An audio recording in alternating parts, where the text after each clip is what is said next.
member of the Senate Intelligence Committee. Senator, thanks for being with us. I want to talk to you about the shooting, ICE-involved shooting yesterday in Maine. But just briefly, you are on the Intel Committee. Can you shed any light into what the president may be talking about later this week? Have you learned any new information about the 2020 election that might be relevant here? Nothing whatsoever. Haven't heard. I've never heard anything about foreign interference in the 2020 election. Now, I could go on for a half hour about Russian interference in the 2016 election, but nothing about 2020. I have no idea what they're going to say tomorrow night. And I have to tell you, one of the frustrating things is, for a member of the Intelligence Committee, we have to hold what we hear in confidence. And when we hear the White House say things that we know are inconsistent with the intelligence that we've been given on the committee, we can't say anything.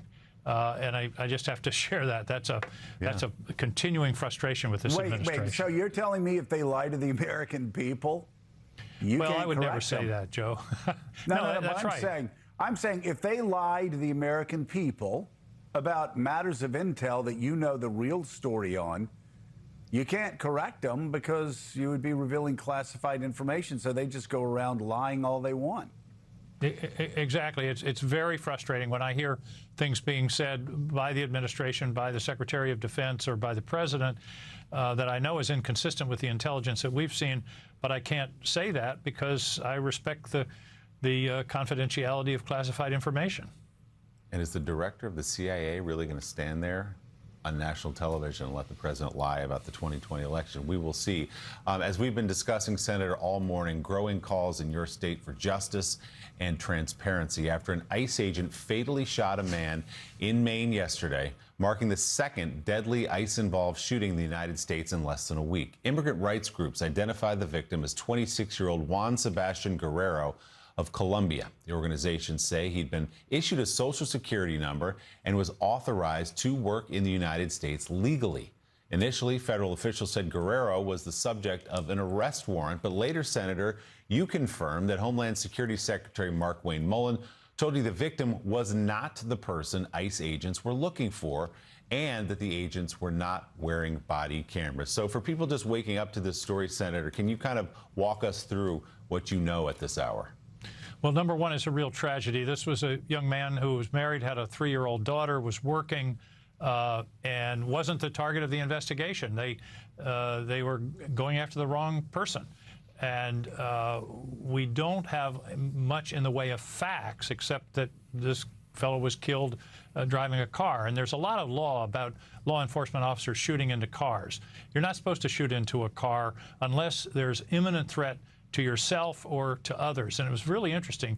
DHS issued a statement last night, and they said that the officer perceived that there was a danger to public safety. They didn't say he felt endangered himself. It was a very sort of lawyerly worded statement that didn't really defend what happened. What happens now is we've got to have a straightforward, transparent and honest investigation that involves state officials. The people of Maine are not going to buy an investigation that's strictly run by the FBI or DHS. I'm sorry, but they just don't have the credibility. The other piece of this, and the larger question is, why were they there in the first place? And we can talk about that. You go ahead. No, I was just going to say, here we have an image. Once again, it appears to be an ICE agent shooting into a side window of a moving car going at a slow rate of speed when, as you said, the statement suggests the agents themselves were in no danger. They were talking about danger to the public. There's no danger to the public here. And they're gunning down people, it appears, at point blank range, just like they did in Minneapolis to Renee Good. Is there nothing Republicans will do to step in and stop this? They're the ones that funded it. They're the ones that are allowing this to continue. What needs to be done so people will stop getting gunned down in the streets of America by the federal government? How about this, Joe? How about this? Here's a really simple idea. Apply to ICE the same standards that are applied to police forces all over the country, whether it's Miami or New York or San Diego or Denver. Make them follow the same protocols. Number one, let's get these body cameras on. It's ridiculous with all the money they have. They have all the money in the world under the appropriations that they've had. By the way, my Republican colleagues have now funded ICE to the end of Donald Trump's term. They've literally given up the power of the purse over ICE. And so things like body cameras, identifications, no masks, those are simple things that apply everywhere else in the country to police forces. That's number one. Number two, let's be sure that an investigation of this is real and that it's credible and that it involves not just the federal authorities. And that's why I'm glad so far our state attorney general, our state police have been engaged in this investigation, and that's what we have to continue. But the bigger point is, why were they there in the first place? They arrested, we had a big surge in Maine. It didn't get the publicity that Minnesota, but we had a big surge in Maine in the winter. They arrested over 200 people. 19 of them had criminal records. So this whole idea of this is the worst of the worst and they're going after the criminals and getting criminals off our streets, that's a phony. That's a fraud. And what's really going on is these folks have been given a quota by the White House, which is the worst thing you could do with law enforcement, to arrest.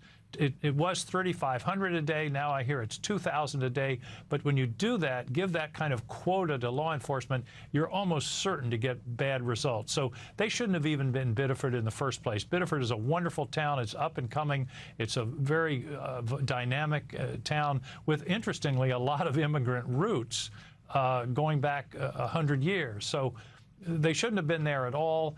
And there appears to be very little, if any, justification for this. I'm going to wait for the facts, but thus far, it stinks.